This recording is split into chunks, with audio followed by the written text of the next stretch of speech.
y por, perdón, y a partir de aquí, habiendo definido, digamos, la inteligencia artificial y su entorno, vamos a entrar de lleno en lo que es la relación con la industria de la hospitalidad.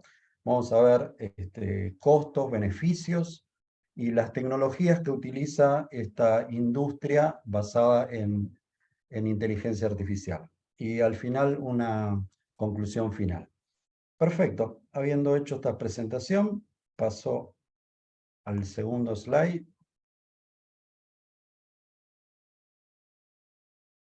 Se ve bien? Sí, perfecto. Perfecto. Muy bien. Sí. Bueno, fue difícil elegir dos, digamos, como para definir, pero bueno, me quedé con estas dos personas, Andrew Yatang, que es un líder mundial reconocido, empresas, creador y fundador de empresas como Deep Learning, Landing AI, Coursera, que es para todo lo que es aprendizaje online. Tienen más de 200 artículos como coautor, un personaje bastante influyente en lo que es el área. Y él define como el campo de la informática que se enfoca en el desarrollo de algoritmos y sistemas que pueden realizar tareas que normalmente requieren inteligencia humana, como el aprendizaje, el razonamiento y la comprensión del lenguaje. Eh, otra eminencia que elegí fue Geoffrey Hinton, que es un británico que nació en el 47, profesor de la Universidad de Toronto, bueno, un investigador, ganador del premio Turing, y define como el proceso de hacer que las computadoras entiendan o se comporten como seres humanos inteligentes. Muy bien. En el próximo slide vamos a hacer una pequeña introducción a la inteligencia artificial, tratando de unir tres conceptos que irán acercando lo que es la AI a lo que es la industria de la hospitalidad. Principio que es una tecnología basada en algoritmos, estructuras de datos que aprenden de los datos y actúan de forma inteligente. En la industria de lo que es la hotelería, se utiliza cada vez más como para fidelizar clientes, optimizar procesos internos, ahorrar costos. Esta tecnología, perdón, esta tecnología se puede utilizar para desarrollar soluciones en lo que es el área de hotelería para mejorar la rentabilidad y otras cuestiones. Muy bien, avanzamos un poco más. Aquí intenté hacer algo distinto y la idea es presentar las ciencias que hicieron posible la inteligencia artificial. Y de hecho armé un video utilizando lo que es la inteligencia artificial. Este video se hizo con DID, que es una empresa que utiliza tecnología de AI para crear videos sobre una imagen o sobre avatares. Así que espero que se escuche el sonido. Me dicen cualquier cosa. El sonido no se escucha. No, no se escucha. Capaz que lo tenés que compartir. No se escucha el video, ¿no? No. Ah, perfecto. Vamos a hacer lo siguiente. Lo voy a compartir desde... A ver, un segundo. Hay una de las opciones en Zoom donde vos podés compartir sonido de los aplicativos. A ver.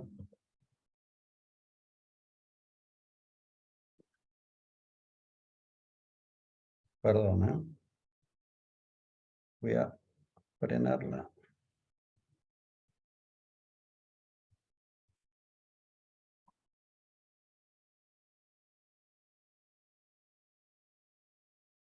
Si querés compartir nuevamente, Sí. A y ver. ahí fijate si te dice la opción para tildar.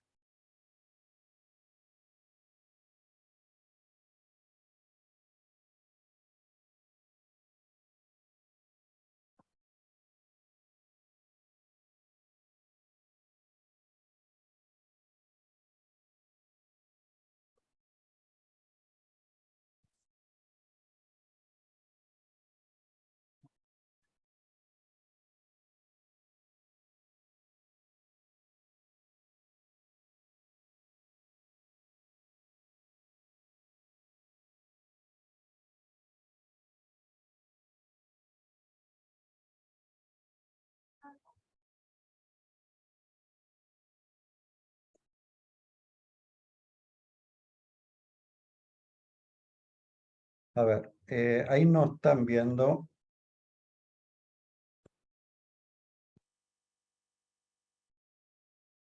A ver.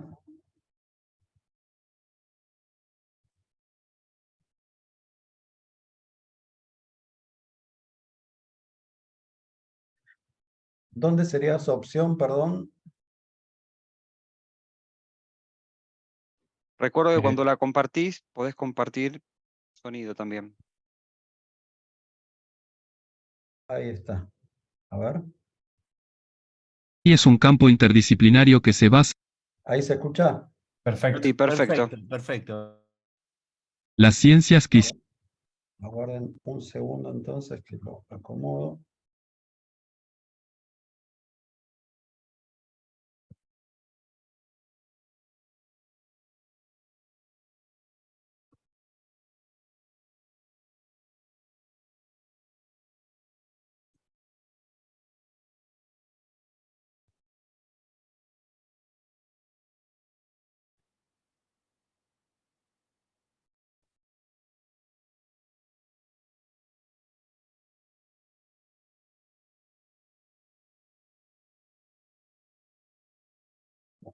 Ahí lo pueden ver. Sí, perfecto. Sí, sí. A ver. Bueno, hicieron posible la inteligencia artificial. La AI es un campo interdisciplinario que se basa en varias ciencias para su desarrollo. Informática. La inteligencia artificial se basa en la informática para el desarrollo de algoritmos, técnicas y sistemas que permiten a las máquinas imitar la inteligencia humana. Matemáticas. La inteligencia artificial utiliza la matemática para modelar y resolver problemas complejos, especialmente en el campo del aprendizaje automático, la optimización y la estadística. Psicología. La inteligencia artificial se basa en la psicología para entender el procesamiento cognitivo humano y desarrollar sistemas de IA que puedan imitar la inteligencia humana. Lógica. La inteligencia artificial se basa en la lógica para desarrollar sistemas de razonamiento automático y para la toma de decisiones. Neurociencia. La inteligencia artificial se basa en la neurociencia para entender el cerebro humano y desarrollar sistemas de IA que puedan simular el procesamiento de información en el cerebro humano. Estadística. La inteligencia artificial se basa en la estadística para desarrollar algoritmos de aprendizaje automático y para el análisis y procesamiento de datos. Filosofía. La inteligencia artificial se basa en la filosofía para comprender la naturaleza de la mente y la inteligencia, y para desarrollar sistemas de IA que puedan imitar la inteligencia humana. Estas son algunas de las más importantes. muy bien. Les pido disculpas por este inconveniente y bueno, continuamos. Aquí les voy a presentar algunos precursores solamente, partiendo desde Alan Turing hasta Claude Shannon, muy por encima, John McCarthy, Marvin Minsky, Herbert Simon. No voy a entrar en detalle por el tiempo, así que continúo con el siguiente. Bueno, algunas técnicas y subcampos de la inteligencia artificial. Habiendo presentado una breve definición de lo que es la AI, el primer ítem, voy a empezar a desarrollar lo que es aprendizaje automático, red neuronal y aprendizaje profundo. Bueno, lo que es el aprendizaje automático, según IBM, es una rama de la inteligencia artificial y la informática que se centra en el uso de datos y algoritmos para imitar la forma en que los humanos aprenden, mejorando gradualmente su precisión. ¿Qué es la red neuronal? Las redes neuronales o redes neuronales artificiales, ANN, se componen de capas, de nodos, que contienen una capa de entrada, una capa oculta y una de salida. Esto lo vamos a ampliar en los siguientes slides. Cada nodo o neurona artificial se conecta uno con otro y tiene asociado un peso o weight o un umbral. Si la salida de cualquier nodo individual está por encima del valor del umbral especificado, este nodo se activa y envía datos a la siguiente capa de la red. De lo contrario, no pasa datos.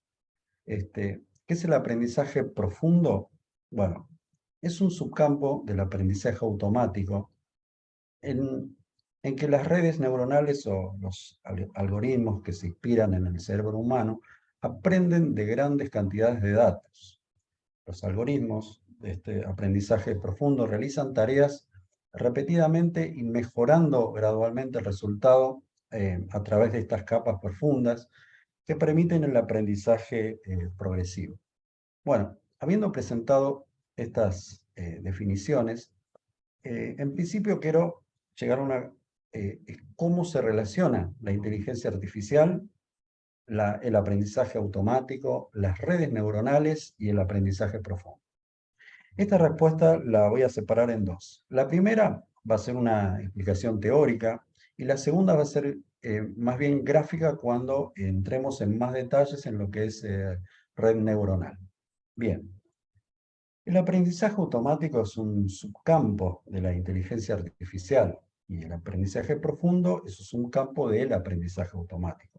Este gráfico, como lo ven y en este orden, sigue justamente esa relación. Y las redes neuronales constituyen la columna vertebral de los algoritmos de aprendizaje profundo. Vamos con el siguiente slide.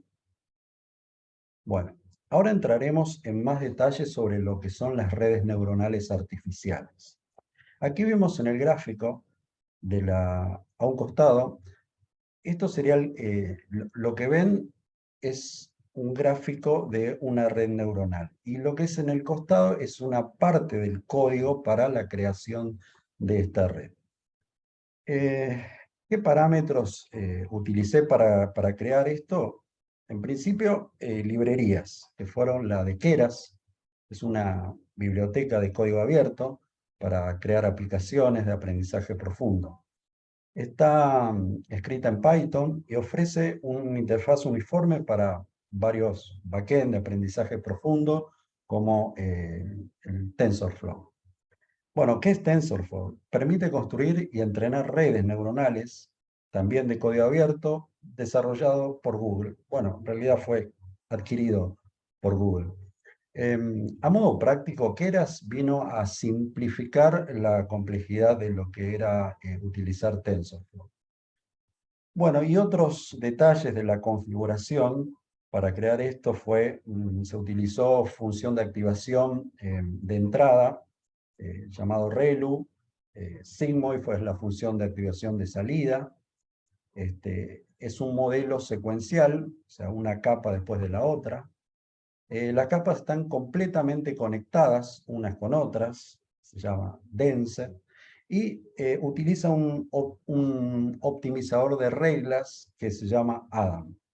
Bueno, nos posicionamos sobre el gráfico. Vamos a explicar un poco qué es este gráfico. Los círculos representan una neurona. Cada círculo representa una neurona. Y cada conjunto de neuronas, diferenciado por colores, en este caso rojo, este conjunto de verde y el azul, son llamadas capas. Perdón.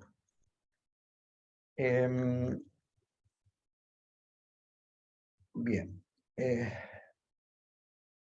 Aprovecho esta introducción para responder la segunda parte de la pregunta anterior, de la relación entre la inteligencia artificial, el aprendizaje profundo y las redes neuronales.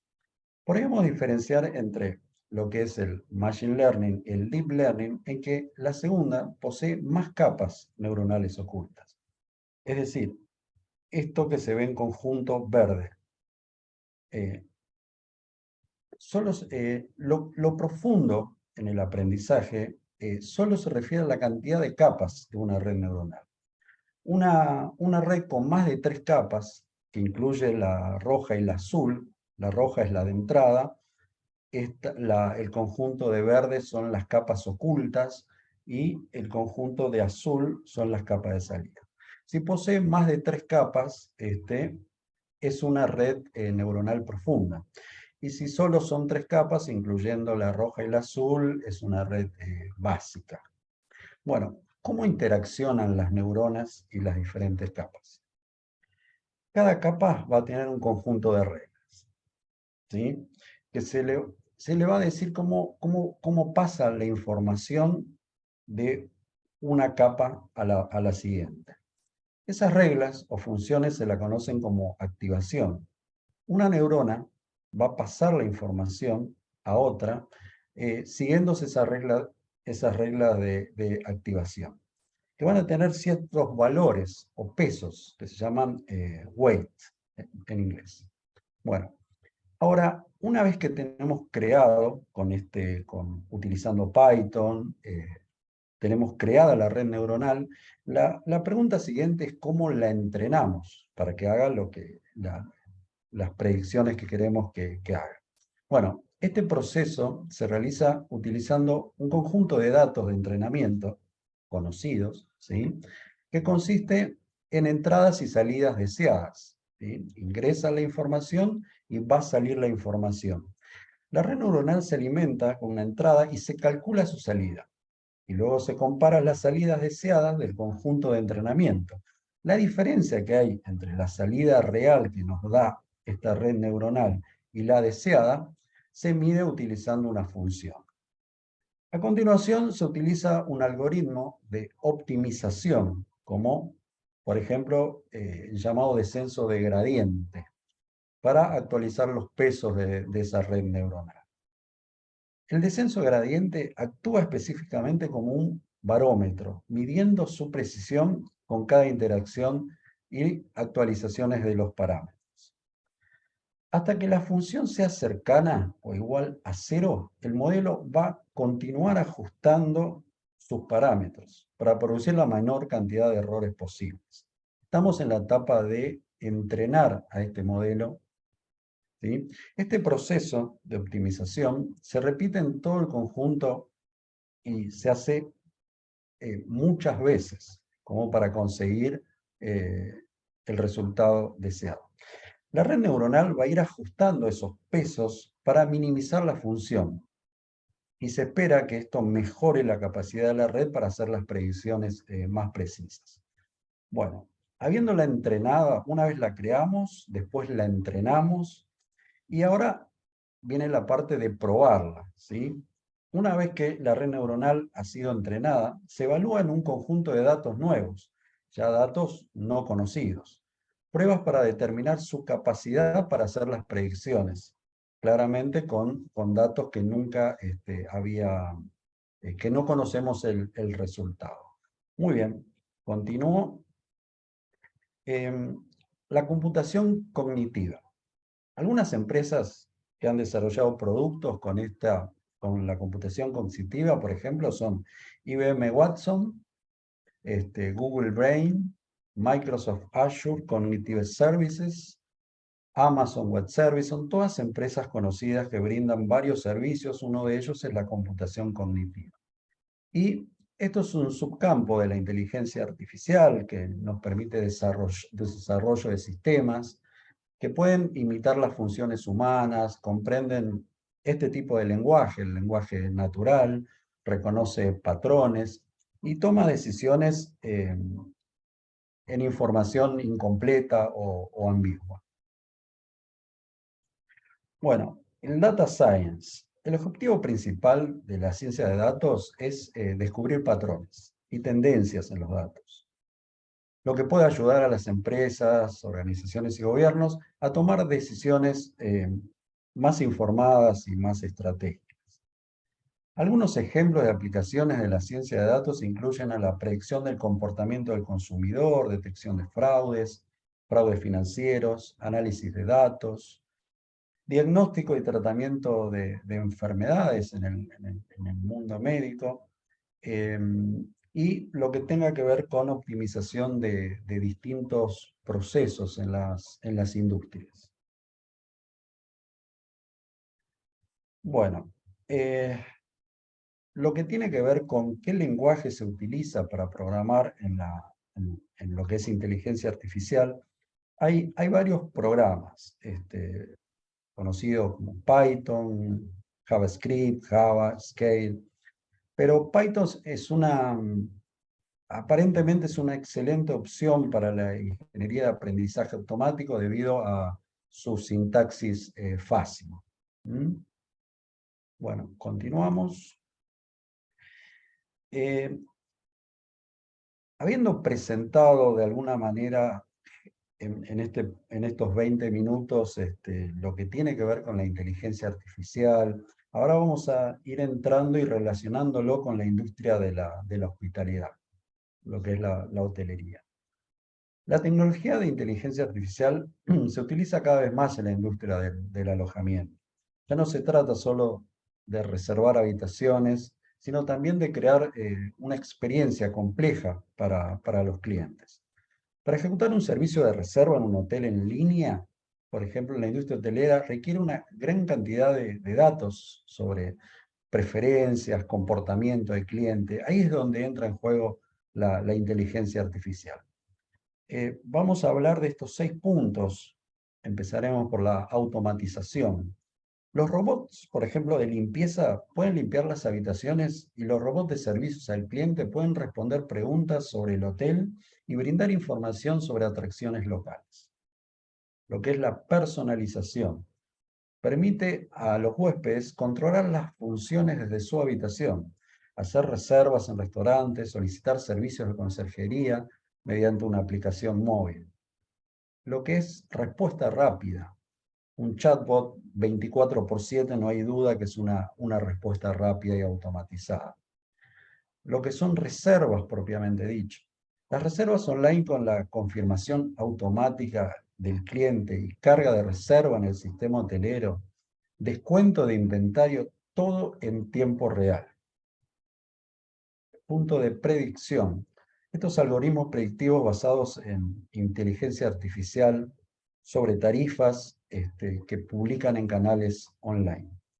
Bueno, continuamos. Aquí viene la parte difícil de alguna manera, que es conseguir el presupuesto, ¿sí? Para implementar estas tecnologías, mostrando sus beneficios. Bueno, lo que es adquisición de tecnología.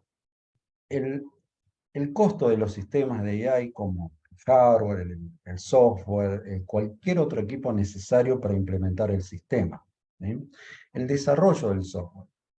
Esto incluye el costo de desarrollar un sistema personalizado a medida, no del tipo enlatado. Incluye el costo de desarrolladores, diseñadores y otras profesiones necesarios para crear el sistema. El entrenamiento de los modelos, de los cuales hablamos, el costo de recolectar y procesar los datos necesarios para entrenar los modelos de AI. La integración. Esto incluye el costo de integrar el sistema con el sistema existente, el que utiliza la cadena hotelera, como el sistema de reservas, el sistema de gestión, de administración y demás módulos. El mantenimiento incluye el costo del sistema y los profesionales necesarios para hacerlo. Y beneficios como optimización o lo que es la gestión de energía. Estos sistemas inteligentes pueden ayudar a los hoteles a reducir consumos de energía mediante el control automatizado, por ejemplo, iluminación, riego, manejo de sistemas electrónicos. Gestión de residuos tan importante hoy en día, con los hoteles verdes y sustentables. La AI puede ayudar a los hoteles a optimizar su gestión de residuos mediante selección automatizada, reciclaje y un montón de herramientas. Lo que es cuidado del agua, otro tema fundamental. Los sistemas pueden ayudar a los hoteles a reducir su consumo mediante el control automatizado de riego, el uso de tecnologías de reciclaje de agua, etc. Bueno, a partir de aquí vamos a entrar en más detalle en las tecnologías que están al servicio de los hoteles, usando inteligencia artificial.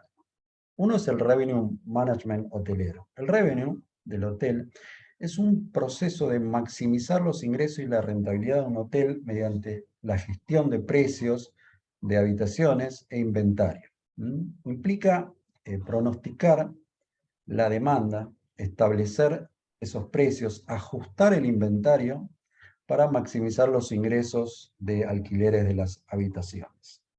Para realizar esto son mucha cantidad de datos, hay que analizar el precio en tiempo real de la competencia, otras variables como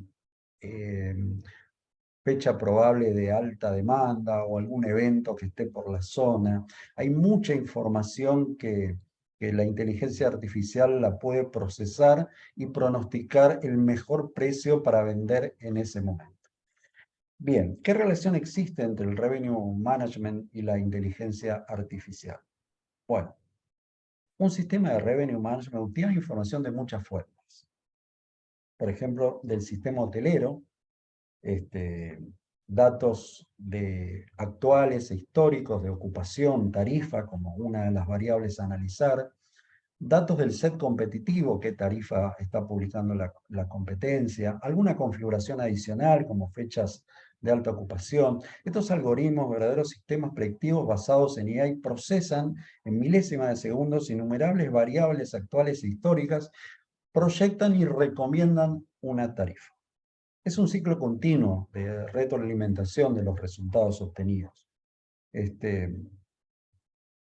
La idea es vender la tarifa adecuada al cliente adecuado en el momento adecuado.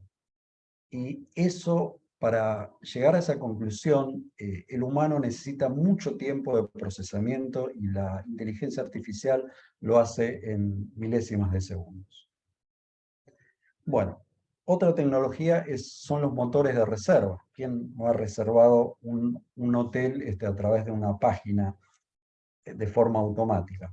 Un motor de reserva de hoteles es una plataforma de software que permite a los hoteles administrar y vender su inventario de habitaciones 24/7 en línea. En general, el uso de AI en los motores de reserva de hoteles puede ayudar a los hoteles a optimizar sus ingresos y mejorar la experiencia de reserva del cliente, lo que facilita que los clientes se encuentren y reserven las habitaciones que desean. Tercer punto es la reserva por voz. Es posible, con la tecnología actual, reservar un hotel usando solo la voz e inteligencia artificial, mediante el uso de asistentes ya conocidos como Amazon Alexa o Google Assistant. Estos asistentes de voz permiten a los usuarios interactuar con ellos mediante comandos de lenguaje natural. Se puede utilizar para reservar una habitación de hotel a través de un motor de reserva o un sitio web de viajes integrado con estos asistentes de voz. Sí, y El número Nelson, 4, queda poco tiempo, trata sí, de vamos organizarte. acelerando, sí. Perfecto, bueno, punto 4, chat y potenciadores de voz. Todo lo que es tecnología de Internet de las cosas. Es una tecnología que permite conectar objetos cotidianos en Internet, todo lo que tenga que ver con las habitaciones. El hotel los utiliza para todos los dispositivos que están, sean, sea iluminación, sea comandos de reserva de todo tipo. Los robots y el futuro de la industria hotelera. Por ejemplo, la cadena de hoteles Gena recibe a sus visitantes con dinosaurios robots. Está en los libros Guinness de que es la primera cadena de hoteles que es atendido íntegramente por robots. Bueno, otro tema sería la realidad aumentada. ¿Sí? Es una tecnología que permite superponer contenido digital. La idea de esto es que el huésped tenga la experiencia previa utilizando esta herramienta, antes de conocer el hotel, tener la experiencia completa en un recorrido. Videovigilancia, todo lo que tenga que ver, análisis basado en IA, implica el uso de algoritmos, técnicas para analizar secuencia de videos. Este tipo de tecnología puede detectar actividades o comportamientos sospechosos. Puede, además, el ser humano no tiene la capacidad y el control de alguna manera para poder procesar esta gran cantidad de imágenes, y las inteligencias artificiales sí lo pueden hacer. Perdón, voy acortando como para... Bueno, una conclusión es Si los hoteles no utilizan estas tecnologías, es probable que queden atrás en, en relación a sus competidores, que tengan menor eficacia, que no atraigan a clientes de la nueva era, dificultad para competir y otras cuestiones. Bueno, muchísimas gracias. Les pido disculpas por el inconveniente técnico. Bueno, bueno, muy bien, Nelson. Creo que quedó claro el tema. Bueno, vamos a Bien. pasar entonces a consulta, Diego y Sergio, en cualquier orden, si quieren ampliar con preguntas. Bueno, bien. Primero, bueno, te felicito por la exposición. Sí, no te preocupes por detalle técnico, esas cosas en vivo pasan siempre. Así que veo que has cumplido con los objetivos que te has planteado en el plan de trabajo final. Si yo te voy a hacer una pregunta, ¿cuál es tu opinión relacionada a la privacidad de los usuarios en el uso de tecnología? Vos estás hablando de en el uso del turismo y la hospitalidad, eh, inteligencia artificial. ¿Tenés alguna opinión formada de cómo esta inteligencia artificial puede afectar la privacidad de las personas o cómo se puede cuidar? Sí, básicamente es una buena pregunta, Diego, porque no solo afecta no es solo la mirada del huésped, sino también del cliente interno, la persona que trabaja en el hotel. También se ve afectado por esta cantidad de cámaras que eh, no hay rincón en un hotel. De hecho, en el que trabajo yo lo tengo en mi celular, las cámaras, veo cada área del hotel, y la realidad es que choca por un lado, en lo que es mi opinión, lo que es la seguridad física, como para cuidar a los empleados y cuidar al huésped en las áreas públicas, definiendo bien lo que son áreas públicas. Lo que es habitaciones y demás, claramente no, y todo lo que son lugares de reuniones o privados de los hoteles tampoco. O sea, estoy de acuerdo en implementar estas tecnologías en áreas públicas que ayuden a la experiencia y a la seguridad del huésped y de la persona que trabaja. Te hago una segunda consulta. Muy bien lo que vos dijiste, el uso de cámaras, el uso de información, guardado de esa información. ¿Tenés una opinión formada relacionada a lo que es la Ley de Protección de Datos Personales o la normativa internacional de datos personales? Sí, yo creo que aquí en Argentina tenemos un largo camino que recorrer sobre eso. Lo que es la hotelería tiene muchos datos de tipo personales, justamente, pasaportes, tarjetas Sí, de y de hecho han crédito. existido multas por mal manejo, por eso te hago la pregunta, mal manejo en este Sí, tipo de rubro del uso de los datos personales. exacto, sí.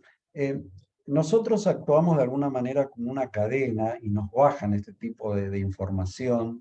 Y hay en las leyendas, cuando uno firma la ficha de registro del check-in, de alguna manera autoriza al hotel al uso de ese tipo de datos. Es una manera de, en principio, informarle que esos datos están en custodia y en un segundo paso autorizar al hotel a obtener esos datos.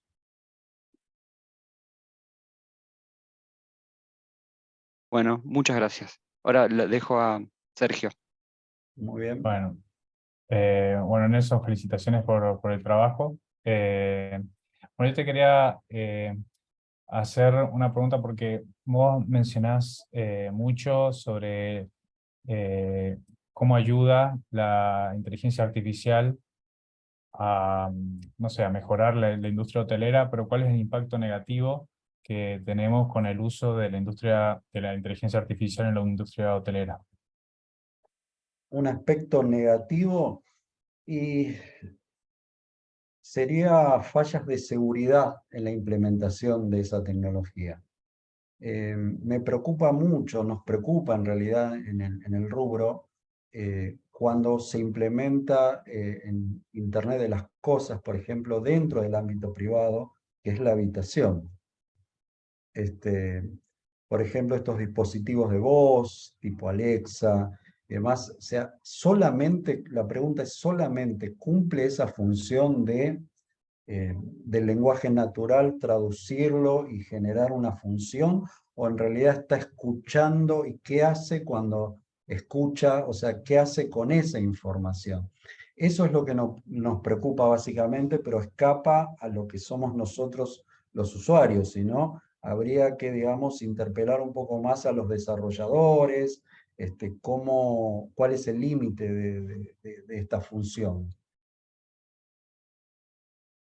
Ok, y después la otra pregunta que tengo es, ¿cómo puede aportar la inteligencia artificial en la industria hotelera con respecto a mejorar la seguridad de la información eh, ahí en la industria? Digo, porque capaz que mencionaste algo de las cámaras, digo, pero hay más cosas que se pueden hacer aparte de seguridad física, no sé, se me ocurre como para tener una idea. No, mejorar la seguridad La, se- informática, decir, Perdón, utilizarla. la seguridad de la información, por ejemplo, cómo mejor proteger los datos, la confidencialidad, la integridad de la información de la gente que va y se aloja dentro de un hotel. Digo, ¿cómo puede ayudar las técnicas de inteligencia artificial eh, a mejorar la protección de la información de las personas que se alojan en la industria hotelera? Sería, entonces, no Sí, sé, nosotros, sí, Sergio, nosotros somos muy cuidadosos como cadena en la contratación de los sistemas que acumulan información, o sea, los software de gestión hotelera. Eh, de alguna manera queremos saber dónde se guardan o cuál es la base de datos, dónde se aloja, qué seguridad tiene, si es una... En principio migramos de tener nuestros servidores físicos en los edificios a modo de cadena a lo que es servidores en las nubes. Entonces, la protección de esos datos que nosotros transmitimos ya es de alguna manera, es el proveedor el que lo debe garantizar. Nosotros confiamos de alguna manera, pero preguntamos o pedimos qué tipo de normas se aplican o si tienen alguna certificación. eh, pero más que ah, nada por el lado del proveedor que custodia los datos en sí, su base de datos. igual mi pregunta iba más por otro lado. Por ejemplo, lo que se me ocurre que es lo primero que se puede hacer o lo más fácil de ver, por ejemplo, con el tema de cómo puede ayudar la seguridad de la información en la industria hotelera, eh, la inteligencia artificial en la seguridad, es la seguridad Sí, física, que vos mencionaste algo, pero o sea, también se me ocurren otras cuestiones que pueden ayudar la inteligencia artificial a mejorar, no sé, por ejemplo, hacer un estudio minucioso de la contratación de personas, el análisis de movimientos de las áreas. Creo que en el trabajo también lo mencionabas, por eso te... sí, esa parte no tenía más tiempo, pero lo iba a profundizar bastante, porque de hecho me toca en lo personal, porque además de trabajar en el ámbito de la hotelería, tengo una empresa de seguridad privada. Entonces, tengo habilitado seguridad física, electrónica e informática. Y me interesa en lo personal el tema de las cámaras, justamente con esas funciones, porque es muy costoso tener todo un sistema de personas físicas vigilando cámaras. Y la realidad es que no, en la práctica no tiene una reacción, es muy costoso y no es práctico. Y lo que es aplicar la inteligencia artificial en lo que es videovigilancia, es un tema que va a ayudar muchísimo, no solo a los hoteles, sino a toda la industria. Ok. Diego, ¿vos querés preguntar? No, no, suficiente. Y después te iba a preguntar,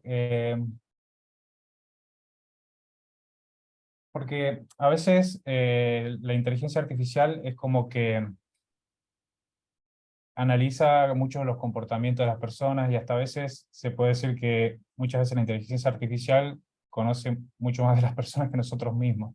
Entonces, ¿cuál es, según tu opinión, el límite ético de la inteligencia artificial para el análisis de, no sé, de comportamiento, no sé, aplicado también en la industria en la que vos estás trabajando, ¿no?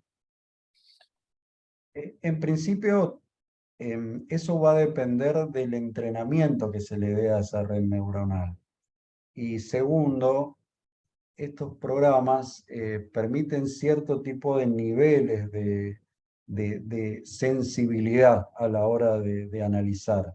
Entonces, aplicado en un hotel, la sensibilidad va a ser distinta porque es muy difícil para un humano en sí, que nos ha pasado cientos de veces, diferenciar entre un huésped y una persona que se hace pasar por huésped para robar cosas, maletas y demás cosas.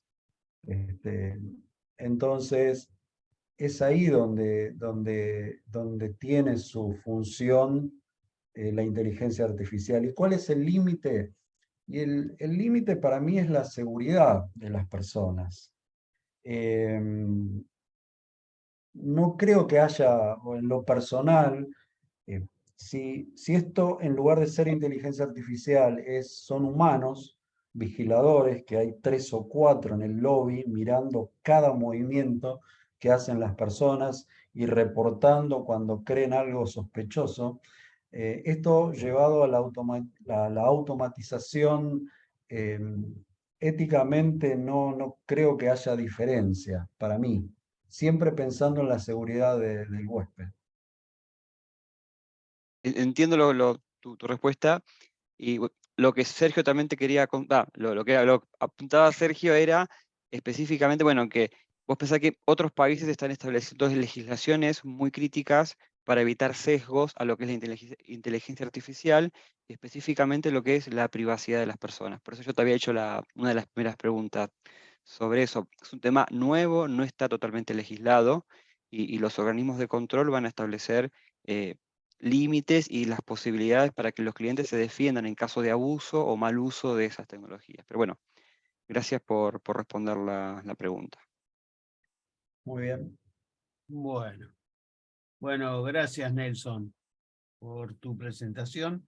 Entonces, de acuerdo a la planificación, pasamos a Nicolás. Le cedemos Dale, el micrófono. perfecto. Compartir Éxito, nomás y Nicolás. Muchas gracias. Suerte, muchas gracias. Ahí comparto pantalla.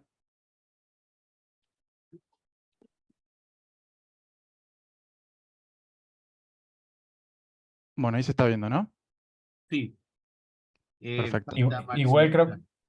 creo que estamos Sí. viendo tu pantalla como administrador del PowerPoint, no la presentación en sí. Ah, Sí, perfecto. a ver si me doy de vuelta, si no.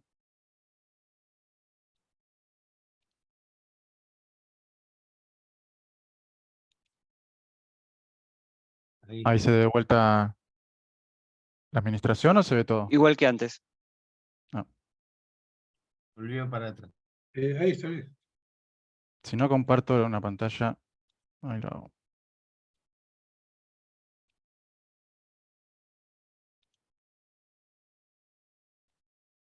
Ahora sí, ¿no? Para mí, Sí. perfecto. Sí, sí, perfecto. Bueno, genial. Bueno, buenas noches a todos. Mi nombre es Nicolás Pukovic. Como tema de trabajo final de la carrera de especialización de seguridad informática, elegí lo que son las pruebas de conocimiento cero, y en particular lo que voy a hablar, que es el título, un poco el título también de mi trabajo, es lo que son las pruebas de conocimiento cero y las aplicaciones prácticas. Mi tutor es el doctor Pedro Hedge. El concepto de ZKP no es algo nuevo, ya fue introducido hace ya unos cuantos años, en la década de 1980, por estas tres personas que son Jaffe Goldwasser, Silvio Micali y Charles Rakoff, en un paper que titularon The Knowledge Complexity of Interactive Proof Systems. En dicho paper, los autores presentaron lo que fue la primera prueba de conocimiento cero para un lenguaje no trivial, que en particular fue el lenguaje de los residuos cuadráticos y no cuadráticos, y aparte formalizaron todo el concepto de protocolo interactivo, dando lugar incluso a una nueva clase de complejidad que se llama IP, Interactive Polynomial Time, y dando lugar a todo lo que es el estudio más formal y teórico de toda esta rama. A modo de definición, una prueba de conocimiento cero es una prueba que es la que tiene particularidad que únicamente permite determinar si una determinada afirmación es cierta o no, pero sin revelar ninguna información adicional acerca de la afirmación en sí. Es decir, no hay ningún tipo de fuga de información al momento de presentar la prueba, y en cierto sentido podemos pensar en este tipo de pruebas como una respuesta obtenida de un oráculo confiable. Para el uso de la criptografía, generalmente la afirmación consiste en el hecho de poseer cierta información secreta, y tenemos dos entidades siempre bien diferenciadas, que es el probador y el verificador, como estamos viendo en la imagen, el cual el probador es el que posee este secreto, el que conoce esta afirmación, y le quiere demostrar al verificador, convencerlo de que esto es cierto, pero sin revelarle ningún tipo de información acerca del secreto de la afirmación a probar. Podemos clasificarlas en dos grandes tipos, a estos tipos de pruebas, que son las interactivas y las no interactivas. La mayoría de la literatura habla sobre las pruebas interactivas, es el modelo propuesto original por estos autores en este paper que comenté. Las interactivas requieren que haya un canal de comunicación entre las partes, es decir, hay un intercambio de mensajes entre el probador y el verificador, y tienen también una característica que son negables a terceros, es decir, que lo que es una prueba para una entidad A no es válida para una entidad B, por ejemplo, que incluso puede haber todo intercambio de comunicación entre las partes. Y las no interactivas fue una mejora, una adaptación que se hicieron pocos años después incluso de las interactivas, en la cual se eliminó la necesidad de la interacción, y tienen la particularidad de que, bueno, son unidireccionales en sentido probador-verificador. El probador hace una prueba que publica, una vez que la hizo no la puede negar, y el verificador la puede verificar en cualquier momento. Es decir, esto se realiza de manera offline, y como vamos a ver más adelante, los requerimientos para este tipo de pruebas son más débiles que las interactivas, y tienen otros usos también. Pasando a lo que es formalmente ZKP, ¿qué es lo que define formalmente a ZKP? Hay tres propiedades que tiene que cumplir un protocolo para ser considerado de conocimiento cero. La primera es la de completeness, que es la que establece que si una prueba es válida, entonces la prueba es aceptada. Esto es así incluso en los sistemas clásicos de prueba. Esto quiere decir, por ejemplo, yo tengo una cadena X que pertenece a un lenguaje, entonces existe un algoritmo de verificación B y un certificado PIT al que, dándole como entrada lo que se quiere verificar y el certificado al algoritmo, me devuelve 1, significando 1 que es aceptado. Y la versión en los protocolos interactivos es similar, solamente que la prueba es aceptada con una alta probabilidad. Todos estos tipos de pruebas son probabilísticos, al ser probabilísticos también tienen mayor poder expresivo que los sistemas clásicos de prueba, pero tenemos que hablar de probabilidad y no de una prueba en el sentido estricto matemático como un objeto estático que puede ser verificado. Acá lo que representa PDB de X es la interacción entre el probador y el verificador, o sea, el protocolo. Esta propiedad, perdón, esto representa lo que garantiza que el protocolo funciona dado un probador honesto que de verdad conoce la afirmación y un verificador que sigue el protocolo también. La segunda propiedad es la de soundness, que es la que establece lo contrario, que si la prueba no es válida, entonces la prueba es rechazada. Es decir, que si yo tengo una cadena que no pertenece al lenguaje, para cualquier certificado que yo presente, el algoritmo de verificación siempre me lo va a rechazar, me va a devolver 0. Y el análogo en los protocolos interactivos, que quiere decir que la prueba es aceptada, pero solo con una muy baja probabilidad. Esta es una propiedad que lo que hace es proteger de lo que son los probadores deshonestos, que no conocen la afirmación o quieren probarle algo que no es cierto a un verificador. Estas dos primeras propiedades la tienen que cumplir, como vimos, cualquier sistema clásico de pruebas, es lo básico. Y la tercera propiedad, que es la de cero conocimiento en sí, lo que distingue a estos protocolos de conocimiento cero, que informalmente nos dice que un verificador deshonesto no obtiene ninguna información más allá de que la afirmación es verdadera. Para probar esto, lo que hay que hacer formalmente es presentar un simulador que pueda producir a partir de la misma afirmación a probar, pero sin interactuar con el probador real, transcripciones que van a ser indistinguibles de las resultantes que las que hubieran sido con un probador real. Y esta indistinguibilidad entre las transcripciones tiene tres versiones. por eso se habla de Zero Knowledge perfecto, estadístico, computacional. El perfecto es cuando la distribución de probabilidad de las transcripciones, tanto simuladas como reales, es exactamente la misma, es decir, es seguro desde el punto de vista teórico eso. La estadística es cuando no es exactamente la misma, pero están estadísticamente cerca, por ejemplo en varianza. No suele usarse mucho esto, también se lo llama casi perfecto, pero por lo general se habla de perfecto o de computacional. Y la computacional quiere decir que un observador restringido computacionalmente a pruebas del tiempo polinómico no puede distinguir transcripciones reales de las simuladas, es decir, es algo un poco menos fuerte. Pasando ahora a un pequeño ejemplo para entender todo esto que estuve comentando de ZKP, es muy común utilizarlo, el de la cueva mágica de Alibaba, porque es sencillo de comprender y permite demostrar cómo funcionan estos protocolos en la vida real. Acá, como estamos viendo en la imagen, tenemos una cueva que tiene dos caminos A y B, que están separados por una puerta, y que para pasar por esa puerta hay que decir unas palabras secretas.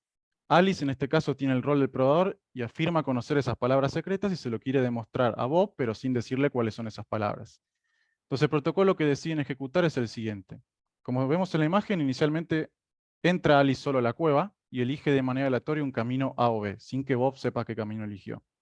Llega hasta el final.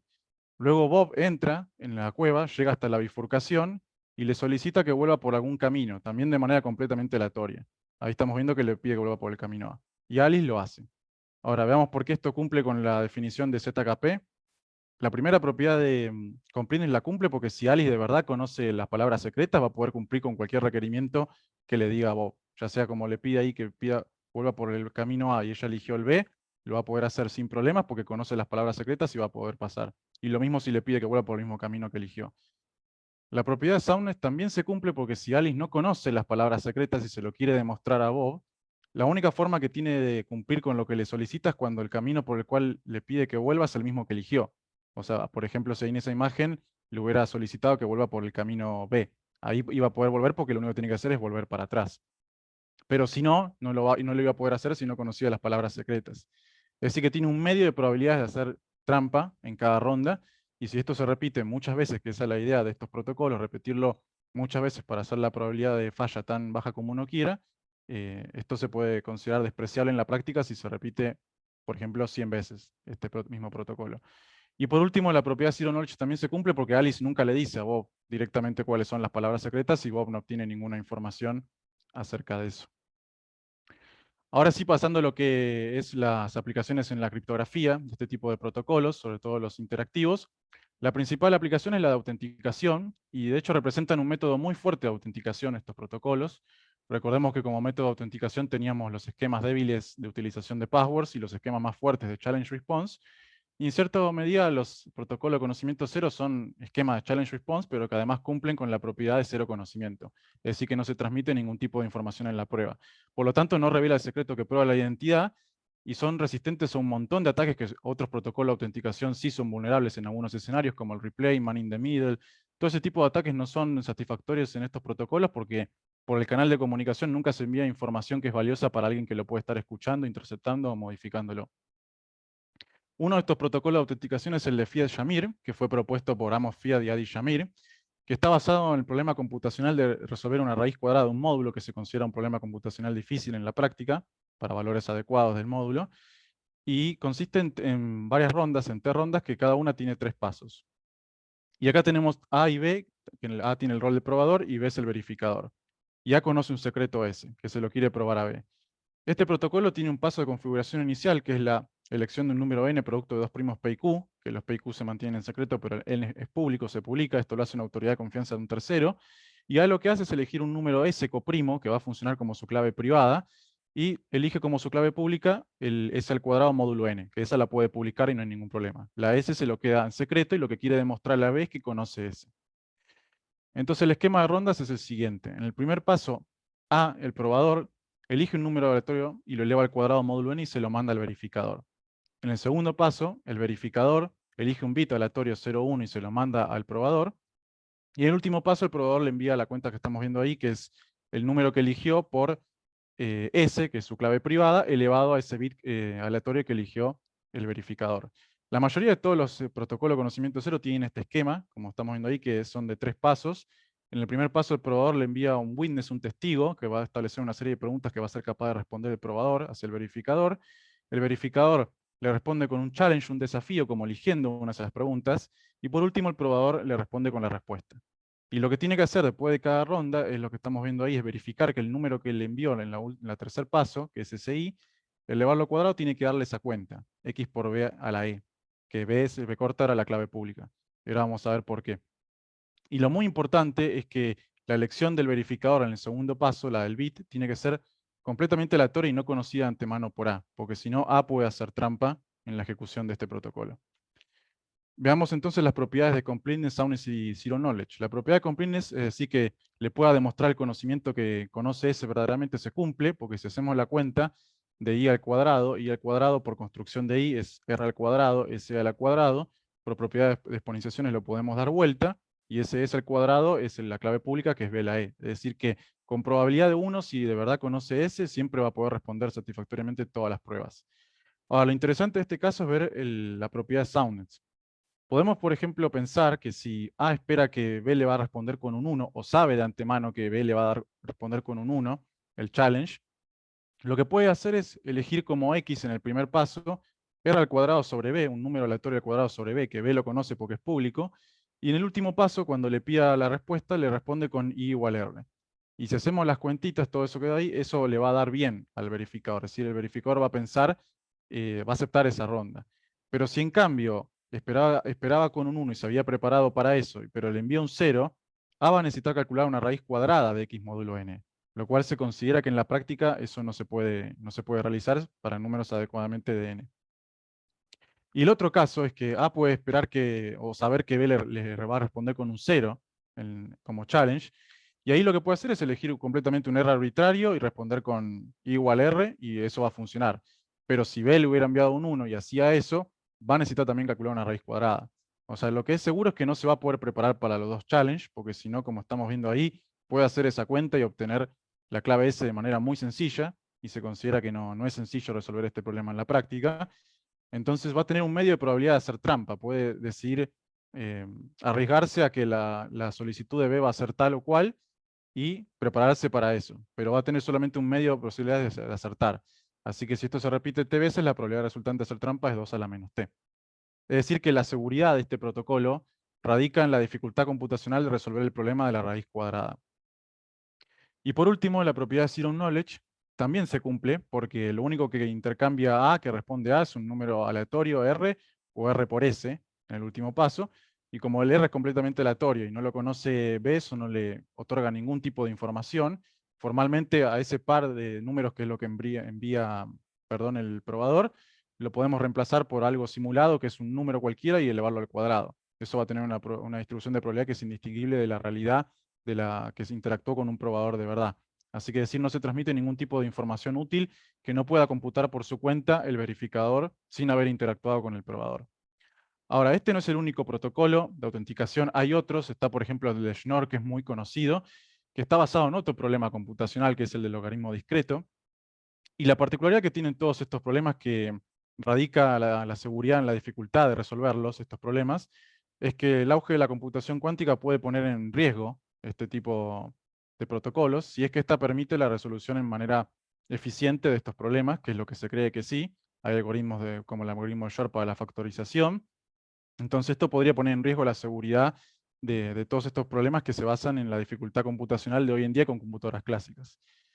Por eso es que también se han propuesto protocolos que están basados en otro tipo de álgebra que es no conmutativa, para la cual se cree que no hay algoritmos cuánticos ni los va a haber, es decir, se los considera resistentes a los cuánticos. Entonces, estos seguirían siendo seguros, incluso aunque las computadoras cuánticas fueran una realidad y se estarían usando hoy en día. Y uno de estos es un protocolo interactivo de autenticación que está basado en el matrices de Hill como estructura, propuesto por el doctor Pedro Hedge. Y en el problema computacional que se basa es el General Asymmetry Decomposition Problem, que está anunciado ahí. Utiliza, matrices como dije, y lo que tiene también interesante es que puede ser utilizado en plataformas de bajo porte porque utiliza aritmética de precisión simple, es decir, se pueden usar en un byte nada más, que por eso el módulo utilizado es 251, que es el primo más grande que entra en un byte. Y la particularidad de esto es que el único ataque conocido hasta el momento para resolver este problema es la fuerza bruta, es decir, la exploración exhaustiva de todo el conjunto posible de soluciones, lo cual no es practicable. Pasando ahora a lo que son las pruebas de conocimiento no interactivas, representaron un salto importante porque se creía que el condimento o la característica esencial de los protocolos de conocimiento cero era la aleatorización y la interacción, la aleatorización secreta y la interacción, pero se pudo probar y demostrar que la interacción se puede eliminar si probador y verificador comparten una corta cadena de texto aleatoria. Es decir, que lo que terminó siendo la característica esencial de ZKP es la dificultad computacional de ciertos problemas por sí mismo. Y hay una heurística muy interesante que también fue hecha por Fiat y Shamir, que se llama heurística de Fiat y Shamir, que es un procedimiento para poder convertir cualquier protocolo interactivo en una prueba no interactiva. Y esto surgió del hecho de observar que si bien el rol del verificador es muy importante, como vimos recién en el protocolo de Fiat y Shamir, tiene un rol más bien pasivo. Lo único que hace es devolver como algo aleatorio. Es decir, que se lo puede considerar como una equivalente a una función aleatoria y puede ser devuelta por lo que es una función de hash. Y tiene también una característica muy, muy importante esta heurística, que es que si el protocolo del cual se parte es uno de autenticación, la versión resultante no interactiva se puede utilizar como firma digital. Así que otro de los usos que tiene ZKP también es como posibilidad de usarse como firma digital, y existe la firma Schnorr, que representa de hecho la base de muchos otros tipos de firmas mucho más complejas. Además de todo esto de la firma digital, ZKP no interactivo tiene mucho uso hoy en día en lo que son blockchain y criptomonedas. Hay un montón de criptomonedas que hacen uso de esta tecnología. Yo acá menciono dos que son Monero y Zcash, que son dos que están muy enfocadas en lo que es la privacidad de las transacciones, pero otras criptomonedas populares como Ethereum también usan ciertos de estos conceptos. Y lo que usan, por ejemplo, Monero, que usa Ring Signatures, que son firmas en anillo, tienen la particularidad que una firma en anillo es un grupo de claves públicas y un mensaje firmado con la clave privada de una de esas claves públicas, de manera tal que se pueda verificar que quien firmó eso pertenece a ese grupo, pero no determinar la identidad del miembro que lo eligió. Así que eso es bastante importante. Y de hecho también existe lo que es la firma grupal, que es lo mismo, es el mismo concepto que acabo de mencionar, pero con la diferencia que este grupo no se autoadministra, sino que tiene que haber una autoridad de confianza que es la que puede determinar qué miembros pertenecen, revocar la pertenencia al grupo y todo eso. Y eso se usa mucho para voto electrónico. Hay propuestas de usar estas tecnologías para el voto electrónico porque permite, por ejemplo, demostrar que uno es un votante válido porque pertenece al grupo de los votantes válidos, pero sin decir quién es. Porque tiene que haber una autoridad igual que permita determinar quiénes son los votantes válidos para que no se pueda votar más de 2 veces y todo eso. Y hay muchas características. Monero es muy complejo la criptomoneda de Monero. Usa, por ejemplo, range proof para lo que es el amount hiding, para esconder los montos de las transferencias. Range proof es una técnica que permite demostrar en cero conocimiento que un número es mayor a un determinado rango sin decir qué número es, y lo usa, por ejemplo, Monero para decir que los montos son positivos en una transacción, pero sin decir qué monto es. Hay varias técnicas de cómo hacer eso. Una opción es, por ejemplo, firmar todos los números pertenecientes al intervalo que se quiere mostrar y después probar en cero conocimiento que se conoce la firma. Bueno, Monero usa unas técnicas un poco más complejas por cuestiones de performance, pero usa mucho de estas técnicas. Usa también lo que son pedestrian commitments para hacer estas cuentas entre los valores de las transacciones. Es decir que se usa muchísimo esto, lo que es no interactivo, representó un gran salto porque se empezó a usar muchísimo en todo lo que es la tecnología de blockchain y criptomonedas. Y también lo interesante es que ZKP generó una fuerte conexión entre la criptografía y la teoría de la complejidad computacional. Antes eran por ahí dos ramas que no estaban tan unidas, estudiaban más por separado, pero ZKP un poco las acercó y hasta incluso llegó a ser un objeto de estudio en sí mismo. Y hay muchos teoremas y muchos resultados que se pueden enunciar. Yo acá muestro solamente uno de los más interesantes según mi punto de vista, que es el que dice que si la función es one way, es decir, de una sola vía existe, entonces todo lenguaje en NP tiene una prueba interactiva de conocimiento cero, en particular computacional. NP es una clase de complejidad que abarca una gran cantidad de problemas computacionales. Recordemos que NP es la clase de problemas que abarca aquellos que pueden ser resueltos en tiempo polinómico por una máquina de Turing no determinístico. Y la idea de la demostración es utilizar un problema NP completo, probar que hay una prueba de conocimiento cero para ese problema NP completo, y de esa manera se prueba que hay para todo problema en NP. Porque un problema NP completo es un problema que además de estar en NP, quiere decir que todo problema reduce en tiempo polinomial a él. Y uno de los problemas que se suele usar para probar esto es el del tres coloreo de un grafo, que el enunciado de este problema consiste En la entrada es un grafo y la idea es colorear con solamente 3 colores los vértices de ese grafo, como estamos viendo ahí en la imagen, de manera tal que dos vértices adyacentes nunca tengan el mismo color. Parece un problema sencillo, pero es un problema que es difícil de resolver en la práctica y no hay algoritmos eficientes para hacerlo. Bueno, la idea de la prueba de conocimiento de este problema es, bueno, tenemos como entrada al grafo. En el primer paso, el probador lo que hace es, a partir de un 3 coloreo apropiado del grafo, que esto genera una partición del conjunto en 3 conjuntos independientes, asigna un color de manera aleatoria a cada uno de estos 3 conjuntos, colorea el grafo con esos colores y guarda en n cajas seguras cerradas con una llave distinta esos colores con el vértice identificado. Todo eso se lo manda al verificador. El verificador lo que va a hacer para elegir como challenge es va a elegir una arista de ese grafo y le va a decir, toma, quiero esta arista, le dice al probador. Y el probador lo que tiene que hacer cuando recibe eso es darle las llaves de esos dos vértices que une esa arista. Y el verificador lo que tiene que comprobar es que los colores efectivamente sean distintos, que no sean lo mismo. Y esto se repite muchas veces. La propiedad de comprende se cumple porque si de verdad conoce un 3 coloreo de un grafo, siempre cualquier arista que pida al verificador no interesa, va a tener un color diferente, así que se va a aceptar con probabilidad igual a 1. Y la propiedad de soundness también se cumple porque si no existe o no conoce un 3 coloreo de un grafo, entonces al menos va a haber un color que esté repetido, que la prueba al menos va a fallar con 1 sobre m en cada ronda, siendo m la cantidad de aristas, porque puede ser que elija una arista que justo la arista esa no va a estar bien coloreada porque o no existe o no lo conoce el 3 coloreo del grafo. Y por último, la propiedad de Zero Knowledge también se cumple porque lo único que revela el verificador en toda esta interacción son dos numeritos distintos, en el rango de 1, 2, 3, que son los colores de los grafos cuando le da las llaves para abrir las cajas de los vértices que están unidos por la arista. Y eso es indistinguible de cualquier transcripción que se haga con dos numeritos distintos en el rango 1, 2, 3. No hay diferencia con eso. Después, analizando desde el punto de vista ético esta tecnología ZKP, yo acá utilicé lo que son el modelo de PAPA, no es el único para evaluar desde un punto de vista ético algo relacionado con la tecnología, pero utilicé este que es uno de los más sencillos. Y a modo de resumen, lo que podemos ver que es una tecnología que no da una privacidad absoluta prácticamente, y le da control total y responsabilidad total por la veracidad de los datos al probador, que sería el dueño de los datos, y él es el que decide también con quién desea compartir o con quién no la información. O sea, analizado desde el punto de vista ético, es una herramienta que es muy buena, no solo desde el punto de vista de seguridad, sino desde el punto de vista de la privacidad, porque el probador no tiene que nunca revelar ningún tipo de secreto ni nada y puede demostrarle a alguien, aún así, que sí algo es cierto o que conoce algo. Así que es algo bastante fuerte y bastante interesante para analizar desde este punto de vista, porque brinda un alto nivel de privacidad.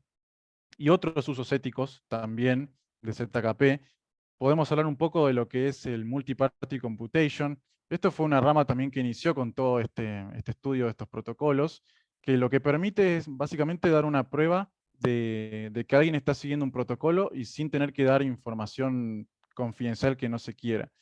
El paper original lo que presentaba era que dos partes podían computar de manera conjunta un n, que es el problema clásico, el n que sea producto de dos primos, siendo los primos input privados de cada uno y no teniéndose que revelar, y sin embargo estar seguros que el otro se está comportando bien y no está haciendo algo que pueda perjudicarlo, dar una prueba de eso y que puedan llegar a resolver un número en conjunto, es decir, lo que se llama Secure Computation, computar algo de manera conjunta de forma segura y que quede privado los inputs de cada uno y que los puedan revelar si algo que quieran, pero se ponen todos de acuerdo. Y hay otro uso muy interesante que habla también un poco de lo que son los protocolos físicos de ZKP, que es una propuesta de investigadores de la Universidad de Princeton, que lo que hicieron fue utilizar una técnica no electrónica de radiografía que permitía demostrar que dos objetos no eran el mismo, es decir, que son el mismo sin revelar su geometría composición. Entonces esto tiene aplicabilidad para lo que es el desarmamiento nuclear, porque permitía, por ejemplo, demostrar que una ojiva nuclear no era una ojiva que tenía, en este caso se llamaba el huésped, el que tenía las armas, permitía demostrárselo que no era algo nuclear, sin tener que darle detalles del funcionamiento de esa arma.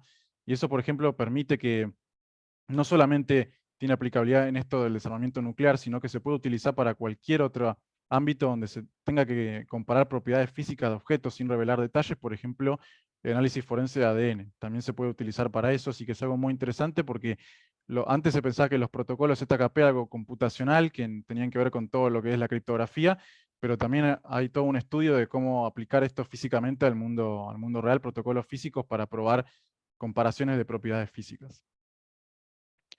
Bueno, por último, para dar una conclusión, bueno, vimos que ZKP tiene un montón de casos de uso prácticos, vimos autenticación, firma digital, voto electrónico, se usa mucho en las criptomonedas, en todo lo que es Secure Computation, en fin, son un montón de casos de uso práctico, y hasta incluso también es muy interesante la relación que generó entre la criptografía y la teoría de la complejidad computacional.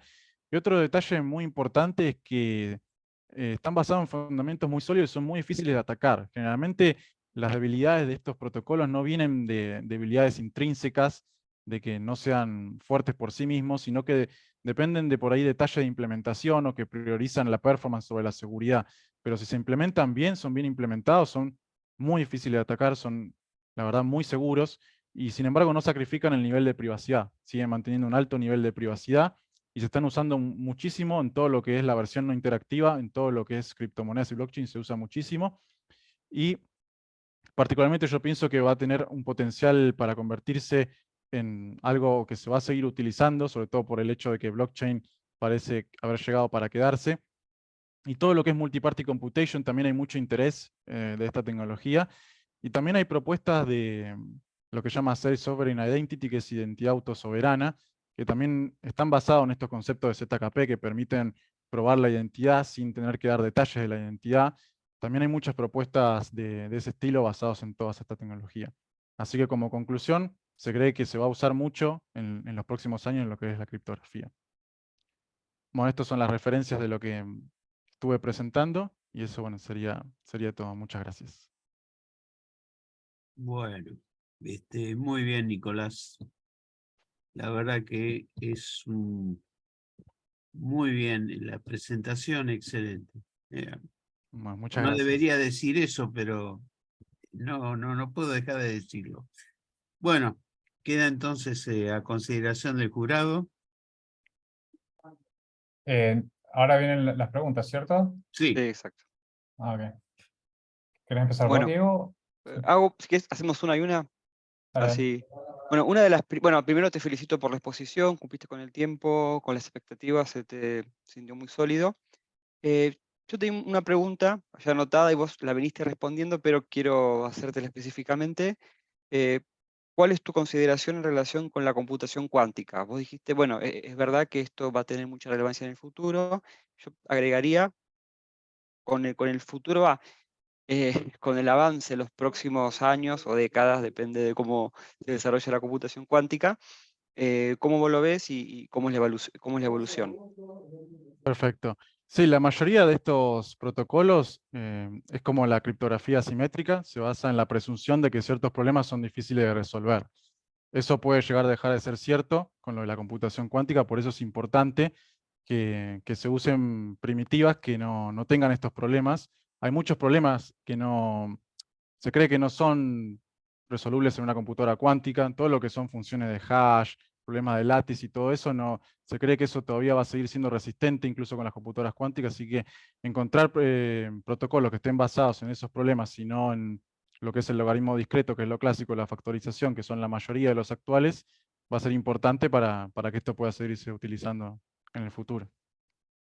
si me permitís, voy a acotar algo. Sí. Existe toda una rama de criptografía postcuántica, de la cual vamos a hablar en criptografía 2, ¿no es cierto? Después nos vamos a meter. El Gamal, por ejemplo. ¿Cómo? No, sí, sí. Sí, pero un Elgamal generalizado, no el Gamal numérico. Es decir, todo lo que esté basado, como bien lo dijo acá Nicolás, todo lo que está basado en consideraciones numéricas y en las funciones de una vía, llámese problema logaritmo discreto, problema de la factorización, raíz cuadrada modular, residuosidad cuadrática, etcétera, son todos problemas potencialmente atacables por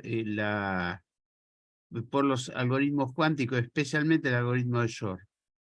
pero se está desarrollando activamente en toda la rama de criptografía postcuántica. En este momento la NIST está llevando adelante una compulsa para definir algoritmos, y bueno, ya están en la cuarta ronda en este momento, pero hay otras vías. Bueno, estamos trabajando, justamente yo estoy trabajando en ese tema hace algunos años, y bueno, acabamos de desarrollar con Hugo Skolnick una serie de algoritmos para ARSAT, justamente. No, eso es muy interesante, porque eso va a tener, digamos, la mecánica de ZKP, simplemente va a salir de las primitivas que está usando ahora, que son sensibles, y pasarlas a postcuánticas. Lo mismo va a pasar con sus aplicaciones en criptomonedas y todo lo demás, ¿no? O sea que eso es un área extremadamente activa hoy día dentro de la criptografía. Quería complementar eso para responder un poco la duda de Diego. Gracias.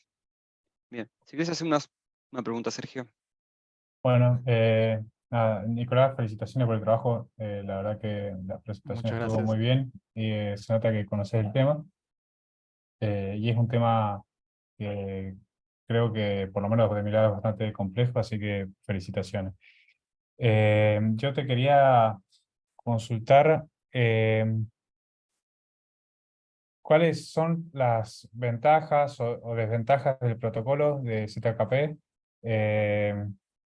en comparación con otras técnicas, por ejemplo, como la, no sé, la criptografía simétrica, asimétrica. ¿Cómo ves ZKP en comparación con otras técnicas? Bien, ZKP, como estamos justo comentando, tiene las mismas presunciones que la criptografía asimétrica, que son esta dificultad computacional de estos problemas. Pero, por ejemplo, para todo lo que es el tema de autenticación con ZKP, comparado con todos otros protocolos que hay, ZKP casi que es resistente a todos los tipos de ataque que hay. O sea, las debilidades que tiene ZKP por lo general, siempre como es algo complejo, no se lo suele también ver mucho implementado en lo que son protocolos de autenticación, porque es algo por ahí más complejo de implementar, pero si son bien implementados, por ejemplo, ataque de replay, como dije, man in the middle, incluso el phishing, hay un montón de tipos de ataques que en otro tipo de protocolos son válidos y que a veces son satisfactorios, pero con ZKP como que no se brinda ninguna información en la comunicación. Es más, incluso el verificador tampoco tiene que confiar en el probador. Eso es lo muy interesante de esto también. Lo único que tiene que confiar es en su propia aleatoriedad.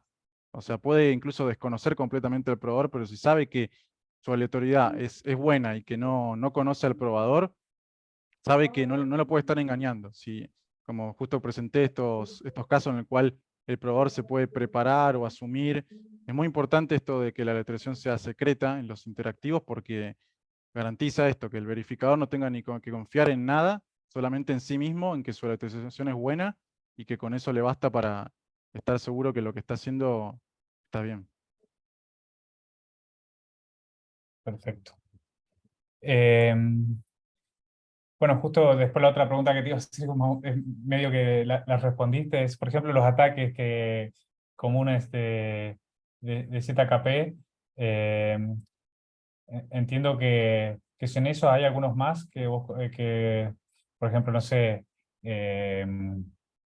lo de man in the middle, bueno, mencionaste denegación de servicio, ¿qué otro? No sé, por ejemplo, no sé, capaz que hay alguno más que no. No, que yo ahora me esté recordando, no.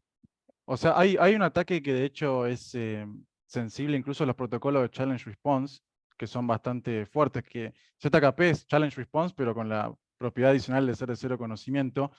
El tema de la reutilización de la misma clave. Ese es un problema bastante también por ahí difícil, porque si uno reutiliza, por ejemplo, la misma clave para firmar cosas que para autenticarse, si en estos protocolos de challenge response el verificador le puede enviar como challenge un mensaje para firmar, el hash de un mensaje para firmar, y si eso como el esquema que se estaba utilizando era devolverlo encriptado con la clave privada para garantizar que la conocía, eso le va a proveer la firma indirectamente sin conocerlo el probador de ese mensaje. O sea, lo puede estar engañando que para el protocolo de autenticarse le da algo para que le termine firmando un mensaje que no era lo que quería hacer el probador.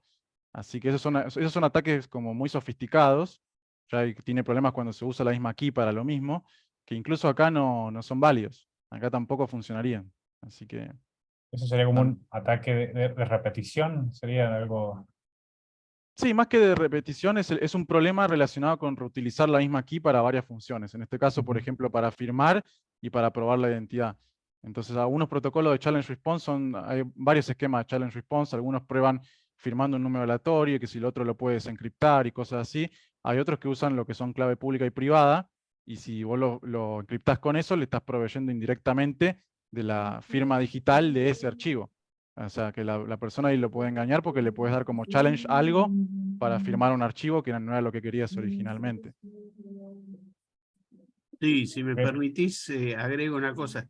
Muchas de esas cosas se solucionan con multiparty computing. Justamente al complementar, se pueden armar protocolos ZKP con las mismas características que tiene el multiparty, de tal manera de que la gente está computando algo del lado verificador sin que se tenga que concertar ningún otro tipo de secreto. Bueno, son cosas que están en desarrollo, son áreas muy activas, ¿no? Sí, me llamó, En general es bastante inmune el ZKP a los ataques. Es una gran me, ventaja, ¿no? me llamó la atención las aplicaciones que tiene ZKP, como me sonaron muy interesantes, lo del desarme nuclear, voto electrónico, eso me pareció como súper ADN. interesante. Sí. ADN, sí. Sí. Ujú. Yo tengo una última pregunta, no sé si Diego, ¿querés preguntar vos? Porque Sí, capaz que... tengo capaz que es la misma que tenés vos, pero bueno. Me interesó mucho el uso del voto electrónico. ¿Sí? ¿Cuál es tu opinión en el uso de un método, una metodología de voto electrónico? Bien, hay que tener mucho cuidado para lo del voto electrónico porque hay igualmente varios niveles de lo que es voto electrónico. Por ejemplo, hay algunos que no es completamente electrónico, sino que lo único que hacen es que el recuento por ahí de los votos sea electrónico. Bueno, las propuestas que yo hablé en mi trabajo era algo que era más a distancia, que se podía hacer a distancia, era todo interactuando con un sistema. Y la realidad es que ahí, en particular la que yo cité en el trabajo, asumía que todas las partes involucradas eran varios servidores que se consideran independientes, pero actuaban también de manera honesta, porque lo que había propuesto en ese protocolo era que si todos querían y se ponían de acuerdo, se podía saber quién había votado a alguien. Así que hay que tener mucho cuidado y sobre todo todas estas cosas tienen que Sí. estar basadas en cosas públicas que se puedan validar, porque si no, si estos son cosas, digamos, privadas o que no se conoce bien el funcionamiento, quién lo implementó, cómo está implementado, también da lugar a que se pueda hacer fraude y cometer ciertas cosas. Así que, Claro, y hay para que, garantizar que el voto es anónimo, como me estás claro, diciendo. Sí. sí. Bien. Y uno de los Sí, problemas más complejos de la criptografía es el tema de voto electrónico, sin duda. sí. Nicolás, perdón, ¿puedo hacer una consulta? Pues la verdad que me interesó muchísimo el tema. Sí, por supuesto. Em, Veo que tiene una fortaleza importante, digamos. El factor humano en esta implementación, ¿se podría ver como, digamos, la parte débil de este sistema criptográfico en la El, implementación? el factor humano depende de qué factor humano. El factor humano del que lo implementa podría hacerlo si es que lo implementa mal, no tiene en cuenta algún detalle, pero si no, después no veo que tenga un factor humano esto desde el punto de vista de la utilización, sino que es algo más En, bien... en la debilidad, digo, del sistema. O sea, el La, factor la- humano puede ser una debilidad en este... la principal debilidad es si se implementan mal. Si están mal implementados, si la letrización no es correcta, eso Eso no garantiza nada de la seguridad. Por ejemplo, como mostré, si el probador puede conocer de antemano la decisión que va a tomar el verificador, es muy fácil, de hecho, engañarlo, probarle algo que no es cierto. Sí. Así que... Y ahí, si me permitís, agrego que el factor humano interviene, entre otras cosas, en que el verificador tiene que ser honesto. O sea, tiene que seguir las reglas, ¿no? Imagínate que vos tenés un verificador que consistentemente autoriza la veracidad de algo sin considerar si es verdadero o falso, ¿no? Así que todo depende del factor humano. Lamentablemente, siempre va a intervenir. A menos que se arme un sistema automático, como un oráculo, ¿no es cierto? Que sea que conteste, pero va a haber que asegurar que el código de ese oráculo no contenga puertas traseras ni cosas raras, ¿no? Se podría automatizar la parte del verificador. Yo tengo una última pregunta. En un momento hablaste de que Monero utiliza algo que se llama range proof de ZKP. Range proof, sí, range Sí. proof, sí. ¿Ese tipo de tecnología tiene algún problema? No sé, por ejemplo, porque estamos hablando de rangos, ¿no?